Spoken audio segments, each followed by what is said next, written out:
ये कहानी है थामा की। जापान का एक बहुत बड़ा शहर है ओसाका। 2025 में यह शहर अपनी उन्नति के लिए जाना जाता है, लेकिन इस शहर का एक बहुत ही भयानक इतिहास है। ये शहर अपने एक बहुत ही पुराने ड्रैकुला के लिए फेमस है, जिसका नाम था थामा। कुछ लोगों का कहना है कि थामा को शहर के अलग अलग हिस्सों में देखा गया है, कभी पेड़ के ऊपर तो कभी नदी के पास। लेकिन थामा की कहानी 3000 साल पहले 1000 BC में शुरू हुई थी। थामा ओसाका का राजा हुआ करता था और उसकी दुश्मनी पड़ोसी देश क्योटो के साथ थी। उन दोनों राज्यों में बहुत सारी लड़ाइयाँ हुई, लेकिन हर बार थामा की हार होती थी।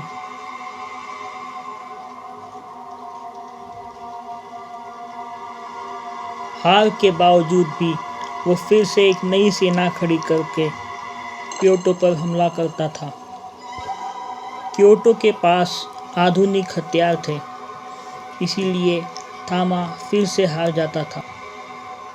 इस बार थामा ने भी आधुनिक हथियारों का इस्तेमाल किया।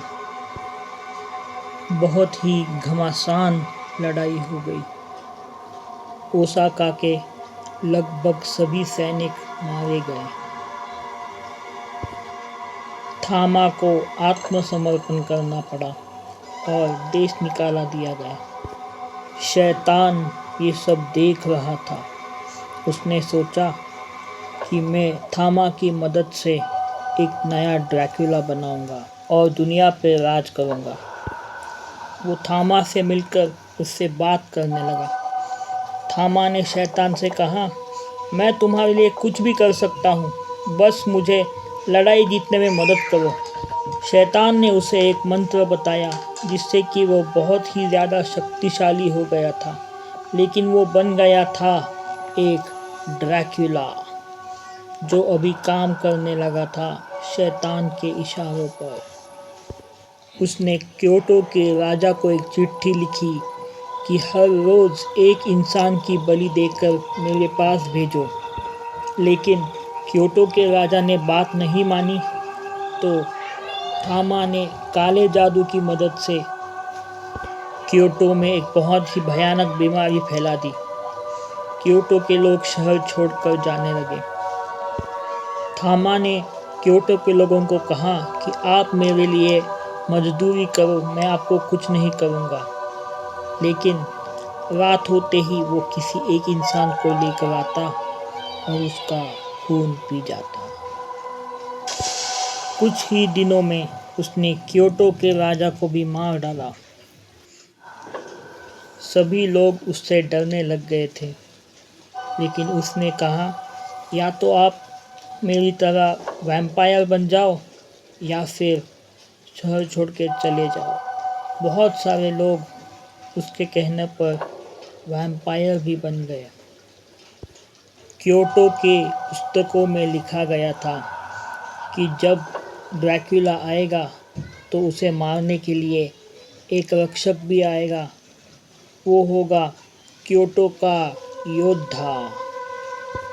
योद्धा के पास एक जादुई तलवार थी, जो उसे भगवान से मिली थी। उस तलवार की मदद से उसने लड़ाई की थामा और उसके सैनिकों के साथ। लड़ाई बहुत ही घमासान चल रही थी। बड़े बड़े योद्धा उसके सामने घुटने टेक रहे थे। फिर थामा खुद आ गया लड़ने के लिए। थामा बहुत ही शक्तिशाली था, लेकिन वो टिक नहीं पा रहा था योद्धा के सामने। योद्धा ने कुछ ही देर में भगवान के दिए हुए तलवार से थामा को मार दिया और क्योटो के इतिहास में हमेशा हमेशा के लिए क्योटो के योद्धा के नाम से प्रचलित हो गया। क्योटो के लोगों ने थामा को एक कॉफिन में डाल दिया और उस कॉफिन को एक पेड़ के नीचे गाड़ के रखते हैं। शैतान ने ड्रैकुला को आशीर्वाद दिया था, तो जिस दिन वो कॉफिन से बाहर आएगा उस दिन योद्धा को भी आना पड़ेगा ओसाका और क्योटो को बचाने के लिए।